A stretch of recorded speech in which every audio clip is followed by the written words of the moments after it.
మరో ఉత్తరంలో వారి సందేహాన్ని చూద్దామండి. లతా, భువనేశ్వరి, భవానీ తదితరులు నెల్లూరు నుంచి రాస్తున్నారు. త్రిశతి నిత్య పారాయణ వల్లే కలిగే ఫలశ్రుతి ఏమిటి తెలియజేయగలరు అంటూ రాస్తున్నారు.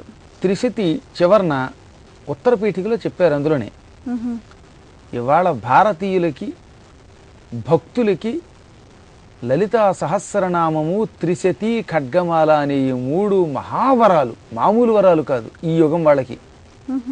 అందులో త్రిశతి అమ్మవారి పంచదశి మహామంత్ర స్వరూపం. త్రిశతిలో ముందన్నీ కాది విద్య కదా, కకారంతో మొదలవుతాయి. కకార రూప కళ్యాణి, కళ్యాణ గుణశాలిని, కారుణ్యశైల నిలయ, కమనీయ కళావతి. అన్ని అక్షరాలు మొదట ఏముంటాయి? కకారం. తర్వాత ఏమవుతుంది? ఏ అనే అక్షరం. ఆ తర్వాత అన్ని నామాలు ఈతో మొదలవుతాయి. తర్వాత నామాలన్నీ లాతో మొదలవుతాయి. ఆ తర్వాత నామాలన్నీ హ్రీంతో మొదలవుతాయి. ఇప్పుడు పంచదశి మహామంత్రం అంటే మామూలుగా అయితే ఉచ్చరించకూడదు, కానీ ధర్మ సందేహ రీత్యా ఉచ్చరిస్తున్నాను. తొందరపడి దీన్ని ఎవరో గురూపదేశం లేకుండా ఉచ్చరించకండి. క ఏ ఈల హ్రీం, హసక హల హ్రీం, సకల హ్రీం, మొత్తం 15 అక్షరాలు. అవునా? అందుకే పంచదశి అన్నారు. ఇందులో మొట్టమొదటి ఆవృత్తి ఏమిటి? క ఏ ఈ ల హ్రీం. ఈ 5 అక్షరములతోటి మొదటి ఆవృత్తిలో ఉన్న నామాలన్నీ వస్తాయి. కకార రూప కళ్యాణి, తర్వాత ఏకార పూజ్య నిలయ, ఏధమాన, ఇలాగా. ఆ తర్వాత ఈకారిణి, ఈసిత్రి, ఇలాగ మొత్తం ఈకారంతో మొదలవుతాయి.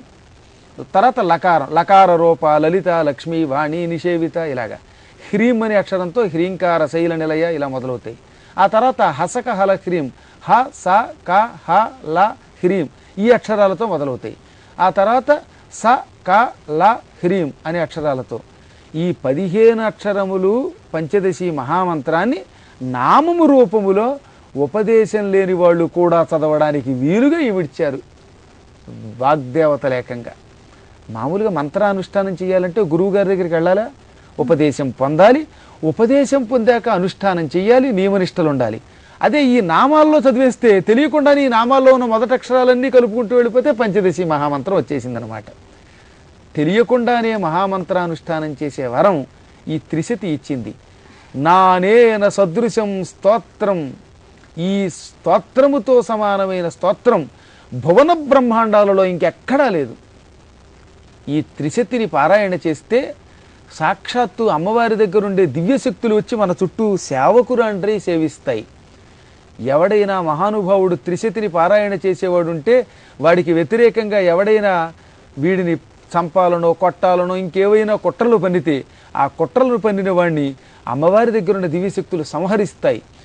ఎవడైనా త్రిశతి పారాయణ చేసేవాడికి అపచారం తలపెట్టినా, వాడిని తిట్టినా వాడికి వాక్స్తంభన చేస్తుంది నకులేశ్వరీదేవి. ఈ విధంగా త్రిశతి పారాయణ చేసేవాడికి శత్రుభయం లేదు, దారిద్ర్య భయం లేదు, దార భయం లేదు. అంటే భార్యాభర్తలు కొట్టుకుంటారనే భయం లేదు. దార అంటే భార్య, భార్య వల్ల భయం లేదు. భార్యకి భర్త వల్ల భయం ఉండదు.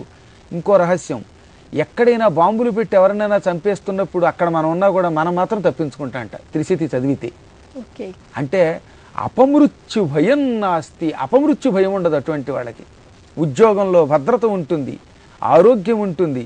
ఇంత ఎందుకు, త్రిశతి పారాయణ చేసేవారికి వచ్చే ఫలితములు ఆదిశేషుడు 365 రోజుల పాటు వర్ణించినా సరిపోదట, అంత ఫలితం వస్తుందన్నమాట. కాబట్టి భక్తితో శ్రద్ధతో ఎవరైనా ఒక గురువుని ఆశ్రయించి మూలమంత్రం కూడా పంచదశిని స్వీకరించి త్రిశతి పారాయణ చేసినా, ఏ మంత్రం లేకపోయినా భక్తితో త్రిశతి పారాయణ చేసినా వాడు సాక్షాత్తు జగన్మాత రాజరాజేశ్వరి స్వరూపుడైపోతాడు, లలితా పరాభట్టారిక స్వరూపుడవుతాడు. ఇందులో సందేహం లేదుగాక లేదు. ధర్మం తర్వాత